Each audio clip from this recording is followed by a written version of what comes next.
ձեզ Վեդեցիներ ջան, շատ ուրախ ենք, որ ստեղ ենք, ճիշտ ասած Երևանում շատ անձրև էր, ցուրտ էր, թրջվել ենք, ստեղ շատ ջերմ արևիտակ, Վեդին մեզ դիմավորեց, դրա համար էլ ենք առավել ևս ուրախ։ Ես շատ կարճ երկու բանի եմ ուզում անդրադառնալ։ Ընդհանրապես նկատել եք, որ Քարոզ Արշավես վերջին օրերին մի քիչ թեժացավ, բայց թեժացավ ինչից։ Իշխող ուժի հիստերիայից։ Նկատել եք ինչ բառապաշարով սկսեցին խոսել, նկատել եք ինչ անկանոն շարժումներ սկսեցին անել, երի վերադառնալ անպատասխանատու հայտարարություններին, հասնել այնտեղ, որ մտնում են մարդկանց, ասում են բարև ձեզ, մարդիկ ասում են այ մարդ չենք ուզում ձեզ տեսնենք, ամենավատ օրն է, որ ձեզ տեսնում ենք, ասում են ոչինչ, ոչինչ, ինչի է այս ամեն ինչը, այս հայտարարությունները ինչի են արվում, այս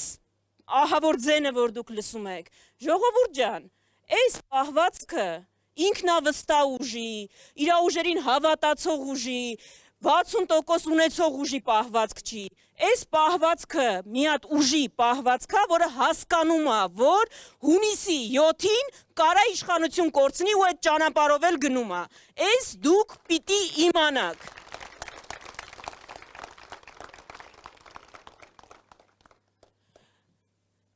Հինգ տարի առաջ էլ եկել են, վստահ եմ ստեղել են եկել, բոլոր բնակավայրեր գնացել են, տվել են նախընտրական խոստումներ, ամեն ինչ ասել են, ամենալավ բաները, ժողովուրդ ջան, ինչն են արել,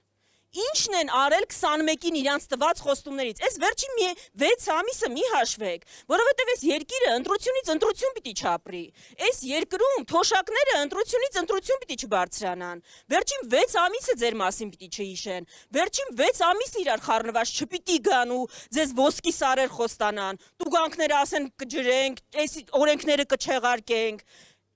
ինչի չէիք անում 5 տարի, 8 տարի արդեն իշխանության եք, ում եք սպասում, ինչ անենք, 6 ամիսը մեկ ընտրություն անենք, որ դուք մարդկանց համար մի բան անեք, դուք դրան արժանի չեք, դուք արժանի չեք իշխանության, ով ձեզ հիշում է մենակ ընտրություններից առաջ, ու հիշում է 90% իր խոստումները չարած, գալիս է ընտրություններից մի ամիս առաջ 10,000 դրամով թոշակը բարձրացնում ու ասում է, դե ինձ պիտի ընտրի, թոշակը բարձրացել է քաղաքացին, չէ ժողովուրդ ջան, դուք արժանի եք իշխանության, որ ձեր թոշակը պարբերաբար է բարձրացնում, որ ձեր համար աշխատատեղեր է ստեղծում, որ ճանապարհներ է սարքում, բայց ձեր անվտանգությունն էլ է ապահովում, դուք արժանի եք իշխանության, պարզ, շատ պարզ, ով Ալիևի կամակատարը չի, այս մարդը կանգնում է պիկապի հետ վրա, ասում է, գնացել եմ, ստուգել եմ, զենքերը, կրակում են, մայիսի 28-ին կտեսնեք, այ Նիկոլ ջան, դու ախր զենք ստուգող ես, դու զենքից հասկացող ես, դու հակաօդային պաշտպանության զենքը հրետանուց կարաս տարբերես, դու կարաս ճաշը ստուգես, դու կարաս, չգիտեմ, խոս խանձես, դու ստուգող ես, սուերն էլ էիր ստուգել, կրակեցին այդ սուերը, չէիր կարողացել հասկացնել հրթիռ ունեն հետը, թե չունեն, ժողովուրդ ջան, դուք սենց իշխանության արժանի չեք։ Ես կարող եմ շատ խոսել Հայաստան դաշինքի նախընտրական ծրագրերից, անվճար կրթությունից մինչև մեծ նախագծեր, որ առաջարկում ենք, բայց ավելի պարզ բան ասեմ, որովհետև վեդիում ենք, ժողովուրդ ջան, մեզնից ոչ ոք այն պատկերի հետ,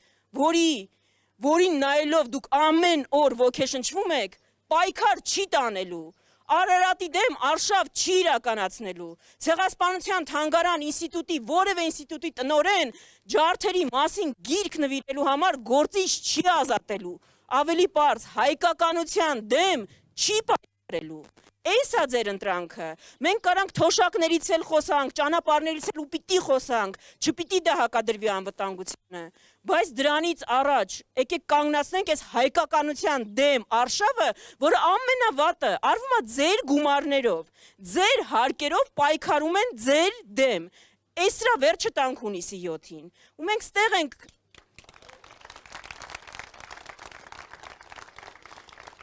ու մենք ստեղ ենք մի պարզ բան ասելու, ժողովուրդ ջան, հունիսի 7-ից հետո դուք կարաք ունենաք իշխանություն, որ երբ գնում բանակցելու, դուք ամոթից գլուխներդ չեք կախում, դուք այդ խայտառակությունը չեք զգում, հակառակը, դուք գիտեք, որ ձեզ ամենալավ կերպով են ներկայացնելու, ամենահարգանքով բոլոր ուժերի նկատմամբ, այդ թիմը, այդ բանակցողը, այն ուժը, որը կարա ձեզ համար լավ ճանապարհից մինչև արդյունավետ բանակցություններ ապահովի, Հայաստան դաշինքն է։ Դրա